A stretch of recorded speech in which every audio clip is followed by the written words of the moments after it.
Aujourd'hui, je fais grève. Aujourd'hui, je poste cette vidéo car c'est le seul moyen de se faire écouter. De pouvoir exprimer son désarroi face au système scolaire, à l'éducation nationale, qui de nos jours est catastrophique. On pourrait dire que notre système scolaire est loin d'être le pire, qu'on se plaint pour rien. Mais quand on est dans un pays comme le nôtre qui se vante d'être le roi de la liberté d'expression, on est en droit de se poser des questions et de dire qu'on n'est pas d'accord. Depuis quelques mois déjà, Sensei Demo a fait une pétition qui a recueilli plus de 300 000 signatures. Est-ce qu'on s'est fait écouter? Non. Madame la ministre de l'Éducation a recalé Sensei Demo sous le prétexte d'un message offensant sur TikTok, ajoutant qu'elle nous a écoutés et qu'elle va faire bouger les choses. Plusieurs propositions de loi après, ça a été au tour de Louis Boyard de porter la flamme jusqu'à l'Assemblée avec sa grande consultation recueillant plus de 221 000 signataires. Et les résultats sont juste catastrophiques. Le pire, c'est que j'ai vu il y a quelques jours une enseignante en primaire qui s'inquiétait pour ses petits bouts de chou de 6 ans, qui stressait parce que papa-maman ne s'aiment plus, parce qu'il y a la guerre dans le monde, parce qu'ils ont peur de pas réussir. Mais non, mais vous imaginez une seconde, ils ont que 6 ans. Et on se retrouve avec la ministre de l'Éducation qui nous sort un « Tous ceux qui n'ont pas leur brevet, ça dégage, je vous rajoute un stage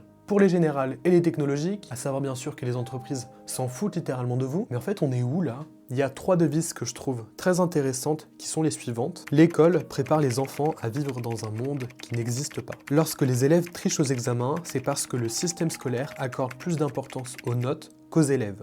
C'est curieux, nous passons plus de temps à féliciter le succès des autres au lieu d'encourager ceux qui n'en ont pas. Pour être très honnête avec vous, je suis une personne très anxieuse, qui a des problèmes de dyslexie et de dyscalculie, et à chaque fois que je m'ouvre et que je parle de mes sentiments, on me donne toujours un rendez-vous avec la psy du lycée. Déjà incroyable, on a une psy dans le lycée. Spoiler alerte, qui ne vient pas de l'éducation nationale. Moi je pense que c'est un rejet de la société, c'est-à-dire que c'est le système qui ne marche pas, et non les élèves.